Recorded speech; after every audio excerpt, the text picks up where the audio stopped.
What up, everybody? We're back. Another week. Finally, the London games are over. We still got to go to Germany, though, but everyone knows that Germany is better than London. Let's see what we got to watch for today. We've got a lot happening, as usual. Week 6, coming out of the front end of the season, hitting into this middle stretch. Teams are about to solidify their place, rise, fall, maybe stay the same. Let's take a look at the 5 things to watch for as we head into Week 6 of the Crack Kill season. Quick hit number 1. Stopping the Cops. After an 0-2 start, Future Cop have reeled off 3 in a row, scoring over 120 points in each of these games, dominating No Comment last weekend. But today the Cops face their first true test of the stretch, taking on the highly trained Apes.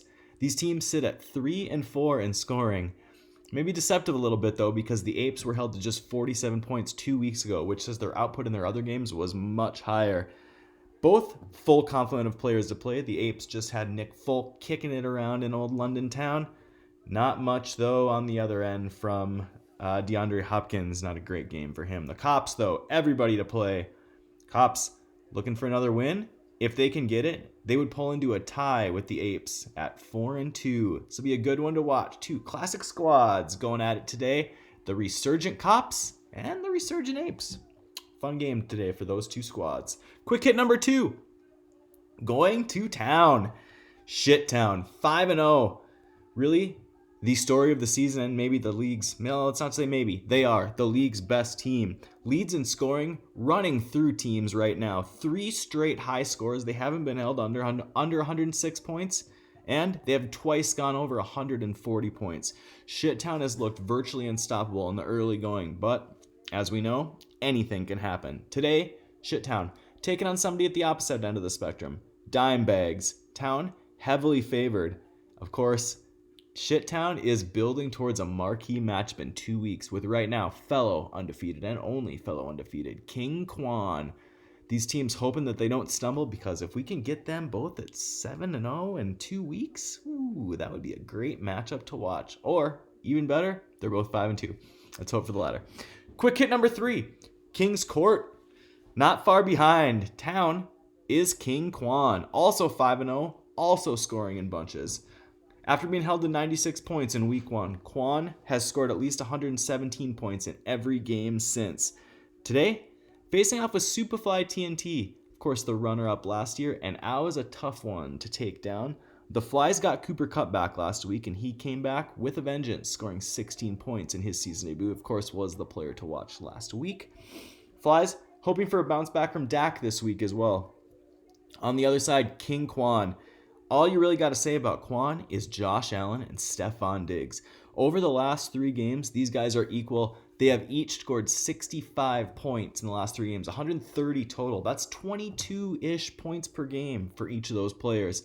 When you have guys that are coming into every game scoring 20-plus points, you're going to be a good shot to win every week. Quon getting that, hoping that Allen and Diggs can continue their dominance, hoping they can take down Superfly, and like we said, working towards that big matchup with Shittown in 2 weeks. But see if either of these teams are looking ahead. Quick hit number 4. Free Fallen. After Week 1 high score, No Comment has dropped 4 in a row and looked absolutely pathetic in doing so. They haven't gone over 100 points since Week 2, and in Week 2 they had 103 points, so barely. The Cons have lost 3 in a row. Maybe even worse, though. They only have scored 100 points twice, have not hit 110, and has not gone over 100 since Week 3. Last in scoring. And both these teams looking for help, looking for answers. No Comment has it all ahead of them today, but down 17-0 after a big night from Travis Kelce on Thursday night. Fugitives a little bit bigger hill to climb. 58-7 trailing the Kings right now, but Kings with only 4 players to play, of course. Kings still rolling with Russell Wilson. We'll see if this changes after this week, but has been interesting.